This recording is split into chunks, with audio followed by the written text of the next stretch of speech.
Secret Societies, Their Place in Today's World, Part 3. The time has come for the dissolution of the secret societies, rings our present thesis. In Part 1 of this series, we affirmed the repugnance of secrecy in today's world, especially with respect to the existence, proceedings, and agendas of secret societies, as well as of whatever truths they conceal. We furthermore proposed that the time has come for the exposure of their so-called secrets, whether these stand constructively or destructively to consciousness, and whether they promote spiritual evolvement or devolvement. In Part 2, we noted a developing general trend for secret societies to work against the better interests of humanity, and instead to work toward its defilement and the hijacking of its consciousness. And we set forth that the inner urge of humanity to evolve transmutatively is becoming imminently a conscious one, and a necessary one. And it demands that each of us recognize, realize, and even begin to manifest the sovereign self within, for our own sakes individually as well as in whole, and for the sakes of following rounds of the species. We therefore preliminarily established that there no longer exists any reason convincing enough to continue the concealment or hoarding of truths associated with these affairs. And so we have also affirmed that secret societies, under whatever name or guise, no longer have a place in today's world, and regardless of their motives. Now, I could entertain both you and I with further talk of mystery schools, secret societies, secret oaths, secret initiations, secret teachings. Such a story could go on with discourse about Pythagoras' initiation into the Egyptian, Babylonian, and the Chaldean mysteries, and about the Orphic mysteries, and the Bacchic and Dionysian rites, and about the secret sun worship of Copernicus as constituting his reason for postulating the sun rather than Earth as the center around which galactic life revolves, and even about possible connections with ancient astronauts, multidimensional entities, inner Earth inhabitants, human genome engineers, and about all the rest, ad infinitum. I point this out to remind you that the extent of secret society history is voluminous, and that ample and prolific sources for it exist elsewhere. But I put forth at the outset that brevity along these lines would serve with elegant sufficiency our immediate purpose, so let's stay on our present course to its conclusion.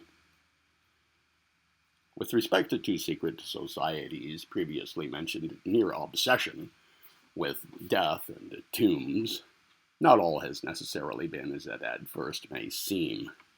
There has existed an associated high end. And of certain ancient rites along these lines, the modern world knows little. Manly P. Hall, that 33rd degree Mason who actually stood up and looked us in the eye, informs us, for example, that in the king's chamber of the Great Pyramid of Egypt, was enacted the second drama, of the second death. Here the candidate, after being crucified upon the cross of the solstices and the equinoxes, was buried in the great coffer.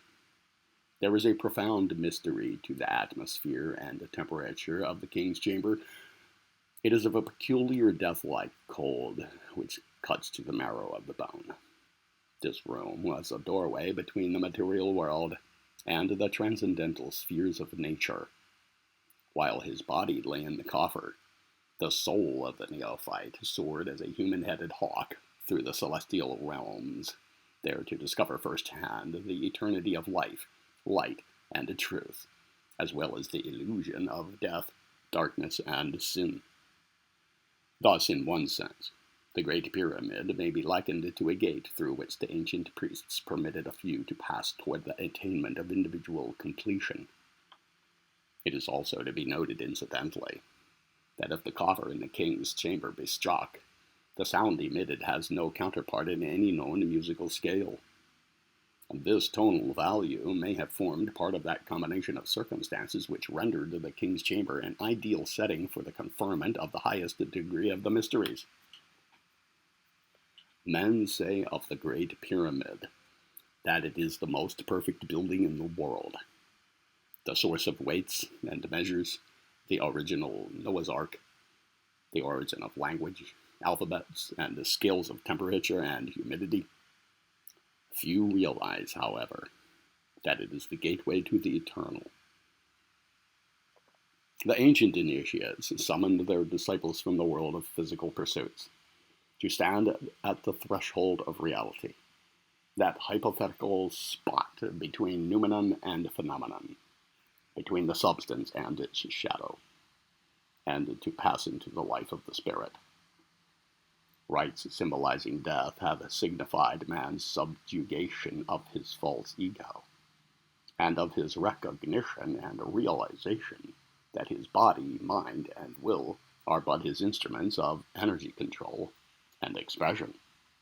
And the corresponding rites of resurrection have signified, like the rising of the phoenix from the ashes, man's bringing from its potentiality to its actuality, from its latency to its manifestation, from its place of occult concealment to its proper place in his consciousness, the sunshine of his divine sovereign self, and his awareness of its true relationship with the one life underlying the universe of universes, and of its first cause, the Absolute.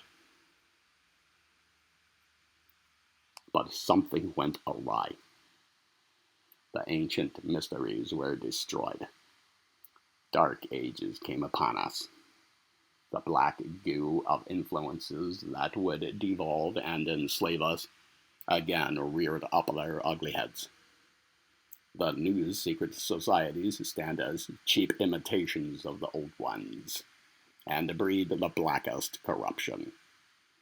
Their secret rites are institutionalized expressions of vulgarity, and their secret plots manifest to debase the world of human affairs, and in the name of top-down government, to turn that world backwards, upside down, and inside out. Today, man worships his own accomplishments. Overwhelmed by their fabrications, the recent centuries make a fetish of civilization and fashion their own gods. Religion wanders aimlessly, and science batters itself impotently. Today's world may know a million secrets, but the ancient world knew one, and that one discourses life, light, and truth, and that one was greater than the million. For the million sow death and disaster, sorrow and selfishness, lust and avarice. The Frankensteinian civilization built by man has turned against its creator. The great experiment of materiality has failed. Two fundamental forms of ignorance were recognized by the Platonists. The first is the simple kind, and is an ever-active agent urging the mental growth of all creatures, for it is lack of knowledge. The second kind is complex, and is far more dangerous and subtle than the first. It is ignorance of ignorance. Well, today we hear much talk of the consciousness ascending human race. It may or may not be true that some overall awakening is at hand. All the same, while it, however, is true that humanity cries out its readiness either for truth, freedom, and honest growth, or for death in the effort to have them, let us not be fooled by the grand talk of strange prophets. We need only to wipe a bit of dust from our senses and our cognitive apparatus to perceive the facts of the human condition. Right action, right feeling, and right thinking are necessary conditions for right knowing, and today the first three are in diminutive supply. Therefore, so is the fourth. Excuse me. The ancient spirit of wonder and awe has been succeeded by one of consciousness hijacking and lethal sophistication. And humanity has forgotten how infinitesimal how impermanent and how ignorant it actually is. However, turning one more time to Hall, man is not the insignificant creature that he appears to be. His physical body is not the true measure of his real self. The invisible nature of man is as vast as his comprehension, and as measureless as his thoughts. The fingers of his mind reach out and grasp the stars. His spirit mingles with the throbbing life of cosmos itself. He who has attained to the state of understanding thereby has so increased his capacity to know that he gradually incorporates within himself the various elements of the universe. The unknown is merely that which has yet to be included within the consciousness of the seeker. Excuse me again. The unfolding of man's spiritual nature is as much an exact science as astronomy, medicine, or jurisprudence.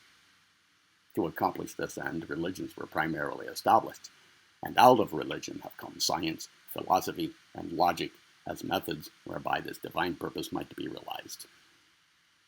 Suzy Kazem is an American author, filmmaker, philosopher, cultural critic, essayist, poet of Egyptian descent.